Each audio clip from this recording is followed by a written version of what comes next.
Hi, welcome to another episode of Walking the Path. Today I'm walking the passenger path around the deck of the Isle of Wight ferry, crossing over to the mainland. Just been travelling across a piece of water called the Solent, small piece of sea in between the Isle of Wight and the mainland of England, down in the south of England. 10,000 years ago wasn't a sea at all. It was just a small river. It became a sea at the melting of the ice caps at the end of the last ice age, when the sea levels rose and it formed the island. The scientists tell us that the ice is melting more now, and that the sea levels will rise again, create a lot of change for a lot of people, of course. In life, sometimes the changes are those that we choose. We make the change.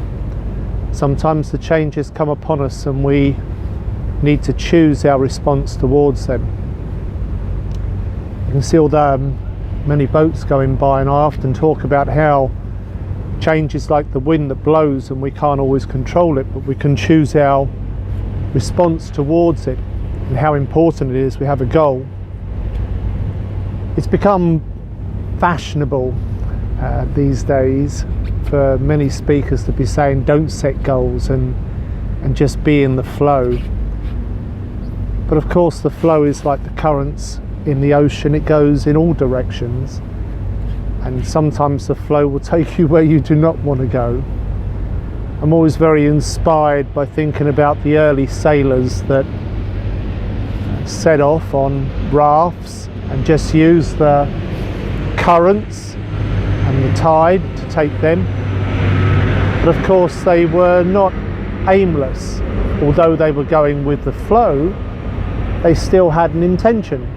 They studied life, they understood the principles, they understood the fundamental laws of creation, and they set sail with an intention, and they used the flow of the currents and the winds to help carry them to the distant shores, the places where they chose to be.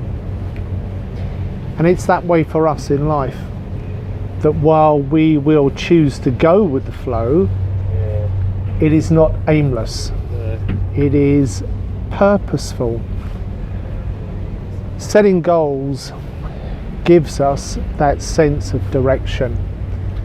The key is not to be rigid, not to be fixed.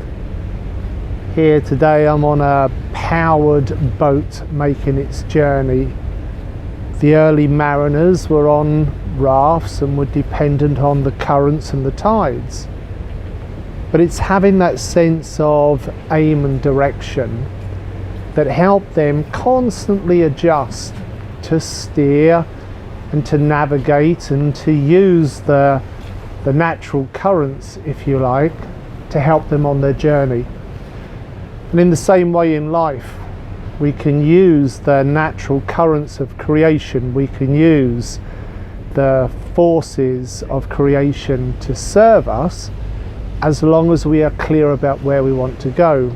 We may need to have flexibility to constantly adjust as we move along our journey, but not to be aimless.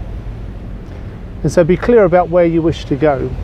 Have your goal, set your direction, and constantly adjust the set of your sail along your way so that you make the best progress that you possibly can in the conditions you face in the changing voyage of life. It's important for each of us to take responsibility, choose our path, choose our direction, set our goal. Whether that's a goal about enriching our own life, whether it's a more purposeful humanitarian goal about helping the world to be a better place, doing our part to ease the advance of global warming and to make safe the world for the future generations. Whatever path you're on, whatever journey you're taking, I wish you all very well. Keep moving along your path. Bye for now.